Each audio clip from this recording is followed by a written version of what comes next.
খুতবার সময় কি করো তোমরা? মনোযোগ সহকারে শোনো।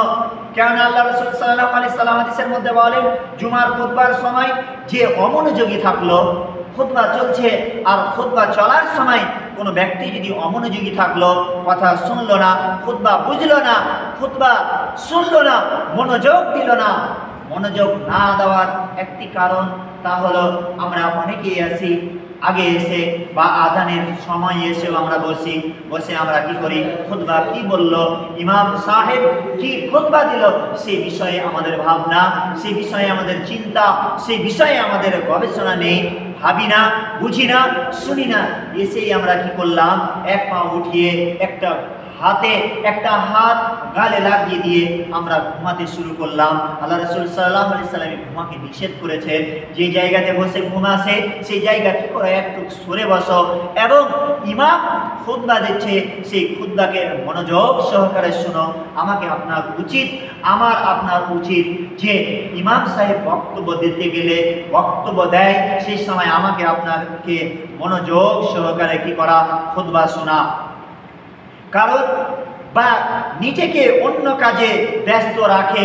যদি আমি খুতবা শোনার সময় খুতবা না শুনি আর সেই কাজটা যদি আমি কি করি, নিজে ব্যস্ত থাকি, কোনো একটা সামনে একটা সঁপের খেড় নিয়ে, একটা সঁপের টুকরো নিয়ে যদি আমি খেলি, তাহলে আল্লাহ রাসূল সাল্লাল্লাহু আলাইহি সাল্লাম বলছেন, যদি কেউ ব্যস্ত থাকে, নিজের কাজে যদি ব্যস্ত থাকে, রাসূলুল্লাহ সাল্লাল্লাহু আলাইহি সাল্লাম বলেন সে কোনো জুমার প্রতিদান পাবে না।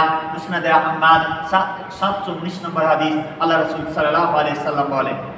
আল্লাহ রাসূল সাল্লাল্লাহু আলাইহি সাল্লাম বলছেন মুসনাদ আহমদের 719 নম্বর হাদিসের মধ্যে, কেউ যদি জুমার সময় খুতবাতে মনোযোগ না দেয়, মনোযোগ না সহকারে শুনে আর নিজের কাজে যদি ব্যস্ত থাকে, বাড়ি থেকে এসেছে আর বাড়ি থেকে এসে বাড়ির দিকে ধ্যান, খুতবাতে কি বলে ইমাম সাহেব তার দিকে যদি ভাবনা না থাকে, তার দিকে যদি মনোযোগ না থাকে, মনোযোগ সহকারে যদি না থাকে, অন্তর দিয়ে যদি সে কথা না বুঝে, চক্ষু খোলা রেখে যদি না দেখে, কান থেকে যদি ভালো করে না শুনে, আল্লাহ রাসূল সাল্লাল্লাহু আলাইহি সাল্লাম বলেন তার ব্যস্ত থেকে যদি সে সময়কে অতিবাহিত করে, জুমার সময়টাকে যদি সে অতিবাহিত করে দেয়, পার করে দেয়, আল্লাহ রাসূল সাল্লাল্লাহু আলাইহি সাল্লাম বলেন সে জুমার প্রতিদান পাবে না, জুমার নেকি পাবে না, কারণ সে ব্যস্ত ছিল।